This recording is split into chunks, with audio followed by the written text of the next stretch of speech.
Midnight.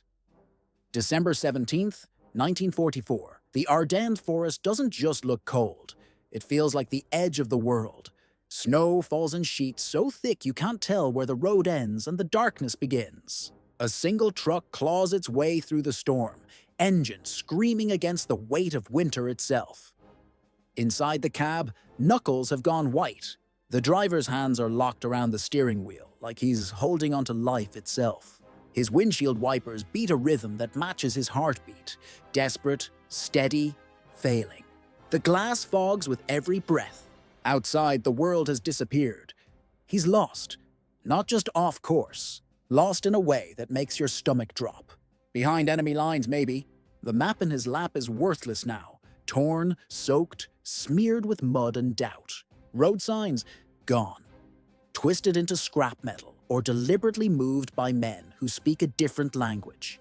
Radio silence has been ordered hours ago, which means his unit has no idea where he is, and he has no idea where the war actually is anymore. But here's what makes this moment different from every other wrong turn in history. In the back of that truck, beneath frozen canvas and rattling chains, sits thousands of gallons of high-octane fuel. Gasoline meant for American tanks that are sitting cold in the snow. Fuel for artillery crews who've been holding their breath for 2 days. Fuel for men who are cornered, freezing, and down to their last options. What this driver doesn't realize, what he can't possibly know, is that if he turns back now, if his engine dies, if enemy scouts find him first, then Hitler's last desperate gamble might actually work. The German panzer divisions could slice through the Allied front like a blade. The war in Europe could shift on its axis, but he won't turn back. And that stubborn refusal to quit, that's about to become the hinge point of the largest battle the United States Army has ever fought. This isn't a story about generals or grand strategy. This is about one man, one truck, one wrong turn, and the fuel that arrived exactly when hope was running on empty. 24 hours earlier, the world changed in silence. December 16th, 1944.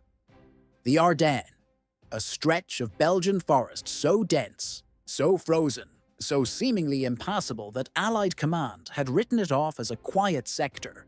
Too many trees for tank warfare, too cold for sustained operations. The perfect place to rest exhausted troops.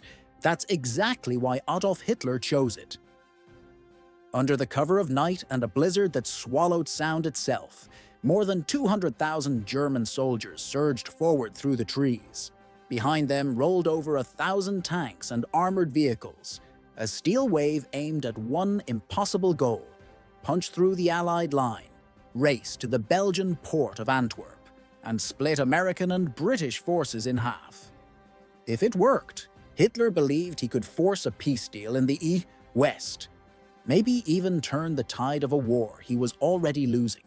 They called it Operation Watch on the Rhine. History would call it the Battle of the Bulge, but the terrifying part wasn't just the numbers. It was the speed. The German high command knew they had one shot, a lightning strike before the Allies could respond. And they knew something else too. They had just enough fuel for a few days of rapid advance. If they slowed down, if they hesitated, if they ran out of gasoline, they'd be sitting ducks in the snow, so they moved like a hurricane. On the American side, panic spread faster than the tanks. Entire regiments were caught flat-footed. Communication lines snapped like frozen branches. Villages fell in minutes. The roads, already narrow, already icy, clogged with retreating civilians, desperate convoys, and soldiers who didn't know which way to run. But beneath the chaos, another crisis was brewing. The Allies were running out of fuel too. See, weeks earlier, the rapid push through France after D-Day had stretched Allied supply lines to the breaking point. Trucks were burning out. Depots were scattered across hundreds of miles. And the fuel delivery system, the invisible lifeline of modern war, was starting to fracture. Behind every Sherman tank, every howitzer, every jeep carrying wounded men to safety, there was one silent truth. Without gasoline, Even the most powerful army in the world becomes a statue in the snow. So when German forces started targeting Allied fuel depots, capturing them, destroying them, denying them, the panic turned into something worse. Paralysis. Stories began to circulate. Entire battalions stranded with useless tanks, artillery guns sitting silent because the trucks carrying ammunition never showed up. Men freezing in foxholes, waiting for supplies that would never come. That's the war most people don't see. Not the bullets and the explosions, the logistics, the fuel, the unglamorous, invisible backbone that decides who moves and who dies standing still. And that's where our story truly begins. Not on a battlefield, but on a forgotten supply route with a man whose name you've never heard, driving a truck full of hope through a storm that wanted to swallow him whole. His name was Jack Miller. 31 years old, brown eyes, hands that smelled like motor oil even after he washed them. Before the war, Jack ran a gas station outside Pittsburgh. He knew engines the way some men know scripture, by sound, by feel, by instinct. He could tell if a carburetor was misfiring just from the way an engine coughed at startup. When he enlisted, that skill earned him a spot in the motor transport course. Not glamorous, not heroic, just essential. For months, Jack had been driving non-stop across Europe. From the beaches of Normandy to the German border, he'd hauled fuel barrels over bombed-out bridges, through villages that no longer had names, past columns of smoke that used to be someone's home. He'd seen the burned-out husks of tanks. He'd heard the distant thunder of artillery that never seemed to stop. But through it all, he kept his hands on the wheel and his foot on the gas, because he understood something fundamental. Fuel was life. Every gallon that reached the front meant another tank could move, another gun could fire, another soldier might make it home. So when the order came down that freezing December morning, deliver a full load of high-octane gasoline to an armored division near the town of Stavelot, Jack didn't hesitate. He checked his tires, scraped ice off his windshield, wrapped his scarf twice around his neck, because he knew how the Ardennes wind could cut through wool like it wasn't even there. Then he climbed into the cab, turned the key, and listened to the engine rumble awake. It sounded strong, good enough. The route was supposed to be simple. 3 hours, 2 checkpoints, 1 delivery, but nothing in war is ever simple. The German offensive had already shattered the region's order. Road signs were missing, or worse, deliberately switched by enemy commandos dressed in American uniforms. Radio lines were jammed. Maps printed just weeks earlier no longer matched the reality on the ground. Jack didn't know it yet, but the town he was heading toward was already under attack. Still, orders were orders. He shifted into gear. The truck groaned forward. Soon, the hum of tires on frozen asphalt became the only sound that mattered. Snow whipped across the windshield, like shrapnel made of ice. He passed other convoys, some burned out, some simply abandoned. Drivers gone without a trace. The silence of the forest was broken only by distant artillery. Low, dull, constant. Like the earth itself was groaning.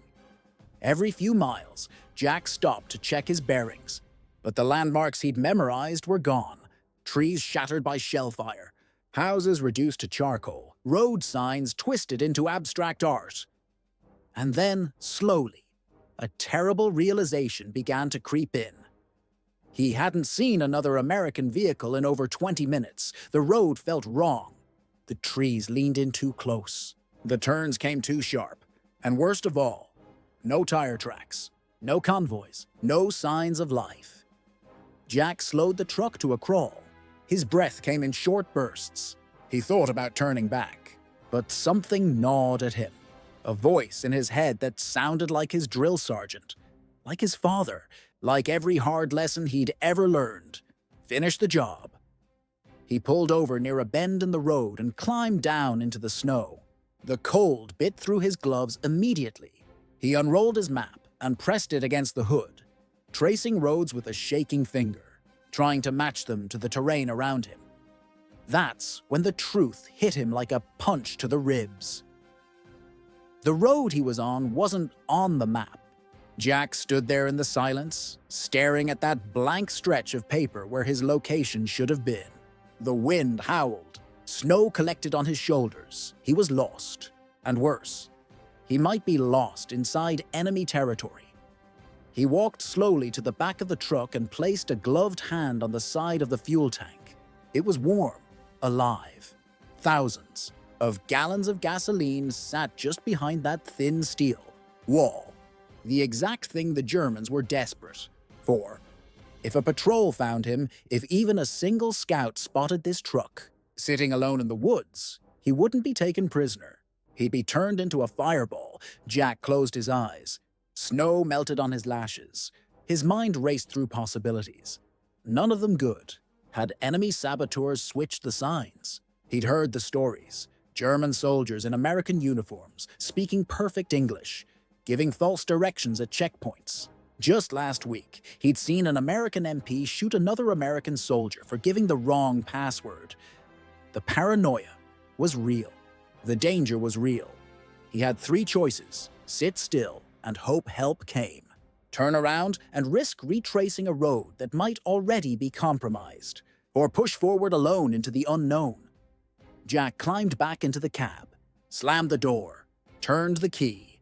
The engine roared to life, and that sound, that mechanical heartbeat, gave him just enough courage to make his decision. He tapped the dashboard twice. "Come on, girl," he whispered to the truck. "We're not done yet." Then he shifted into gear and rolled forward into a night that had no name, toward a destination he couldn't see, carrying cargo that could ignite a catastrophe if it landed in the wrong hands. Behind him, his tire tracks vanished under fresh snow within minutes. Ahead, the trees thickened into walls, and Jack Miller kept driving. The road narrowed until it wasn't really a road anymore, just a path between trees that seemed to lean in with hostile intent. Jack switched off his headlights. Too risky. He couldn't afford to be seen. He drove by feel now, one hand on the wheel, the other gripping a flashlight with a red lens that barely cut through the swirling snow. The darkness was absolute. No moon, no stars. Just the suffocating weight of night pressing in from all sides. The silence felt alive. No voices, no birds, no gunfire, not even the wind. It was the kind of silence that makes you hyper-aware of your own breathing. The kind that makes you feel like you're being watched even when you're completely alone. Jack's heart hammered in his chest. He leaned forward, squinting through the windshield, scanning for shadows that didn't belong. Then, movement. Far ahead, a flicker of light. He killed the engine. Silence rushed back in like a flood. Jack sat frozen in the cab, barely breathing, his mind calculating distances and odds. The light was too far to make out details, but close enough to be real.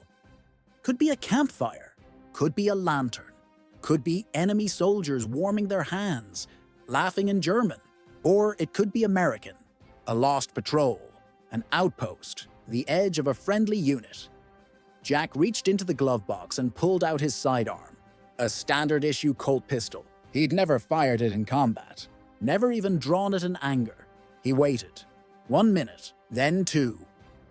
The light disappeared. He kept waiting, fingers numb around the grip of the pistol. Then, somewhere in the distance, miles away maybe, came the unmistakable sound of engines. Tank engines. Heavy diesel growl, then another, and another. Then silence again. If those were German tanks, they were moving blind like he was, searching for fuel, searching for targets. If they were American, they might be too jittery to welcome a rogue fuel truck creeping through the woods. He couldn't risk either. Jack started the engine again, let it idle for just a moment, then rolled forward slowly, headlights still off. The snow let up just enough for him to make out the outline of the road. He came to a junction, a fork where the road split into 3 narrow paths. No signs, no tire tracks, no markers of any kind. He stopped, stepped outside. The snow crunched softly under his boots. Then he saw it. On the trunk of a tree, barely visible beneath frost and shadow. Faint paint, a stencil, An American star. Hope surged through his chest like electricity.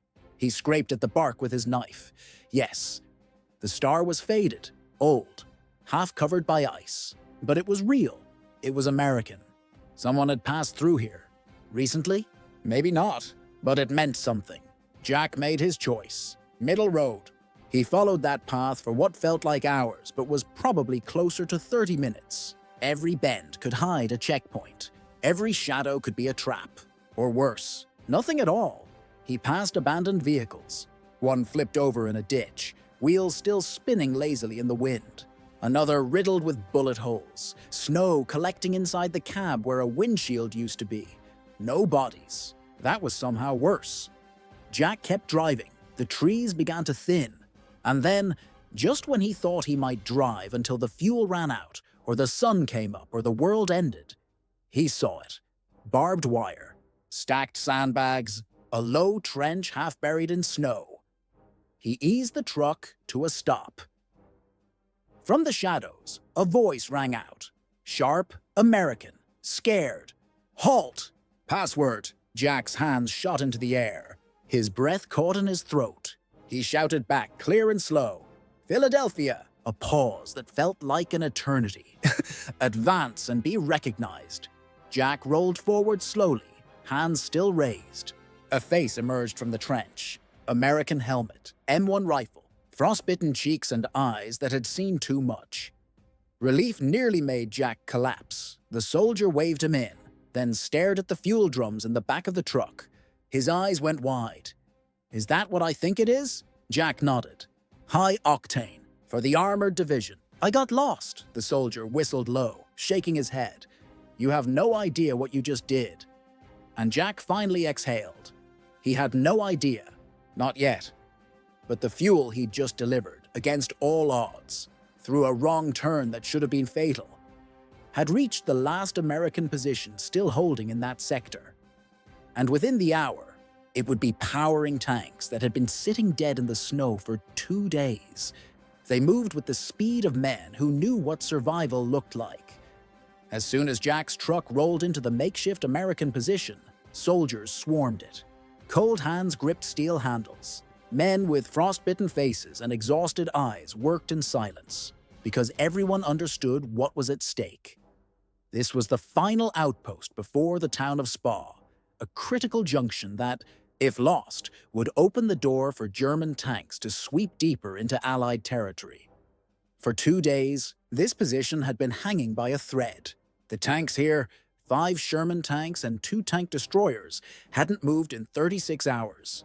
Their crews had been sleeping beside them in the snow, clutching rifles instead of driving levers, waiting for fuel or orders to retreat. Neither had come. Until now. Jack climbed out of the cab, legs stiff, face raw from cold and adrenaline. He stood back and watched as fuel lines were connected, pumps engaged, and engines that had been silent for 2 days finally coughed back to life. One by one, the Shermans roared awake. The sound broke the silence like thunder rolling through the forest. Smoke belched from exhaust pipes. Turrets swiveled, testing their range. Machine gunners climbed into position, loading belts with hands that could barely feel the metal. A young lieutenant approached Jack, holding a clipboard with trembling fingers. You came alone? Jack nodded. The officer looked back at the tanks now rolling forward into defensive positions. Then back at Jack. That's impossible. But it wasn't impossible. It had happened, and it was just in time. Within the hour, German armored units from Kampfgruppe Peiper, some of the most brutal and determined in Hitler's arsenal, were spotted moving toward the position. They'd already taken Stavelot. They were desperate for fuel, hungry to break through. They had no idea the Americans had just been resupplied. The Shermans rolled out from the tree line, engines howling, tracks crushing frozen mud. They flanked the road, set up ambush points, and waited. When the Germans came, expecting silence, expecting surrender, they were met with fire. Shells burst from tank barrels. Machine guns roared from every concealed position. The enemy, stunned by the sudden American resistance, fell back in confusion and disarray. The fuel Jack delivered gave those men mobility. It gave them defense. It gave them a fighting chance. And it denied the Germans the one thing they needed most: fuel of their own. Hitler's entire gamble in the Ardennes depended on speed. Without momentum, without surprise, the German advance would stall. And when it stalled, it would die. That day, it began to die. By December 22nd, Kampfgruppe Peiper, the tip of the German spear, was surrounded. They'd run out of fuel. They'd run out of food. They'd run out of time. In total, they abandoned over 100 tanks and armored vehicles, leaving them to rust in the snow. Peiper himself escaped on foot with just a handful of men. The rest were captured, killed, or scattered into the frozen forest. The dream of splitting the Allied forces was over. Meanwhile, across the entire front, American resistance stiffened. Fuel arrived. Artillery found its voice again. Tanks rolled back into position.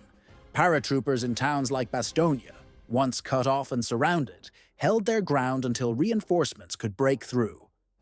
And though the battle raged into January, the momentum had already shifted. The German army would never again launch a major offensive in the West. In the cold silence of the Ardennes forest, the final hope of Hitler's regime froze to death alongside his abandoned tanks. And part of the reason, just one part, small but undeniable, was a single truckload of fuel that arrived where it needed to be, delivered not by a general, not by a strategist, but by a man with frostbitten hands and a stubborn belief that the mission still mattered, even when the map stopped making sense.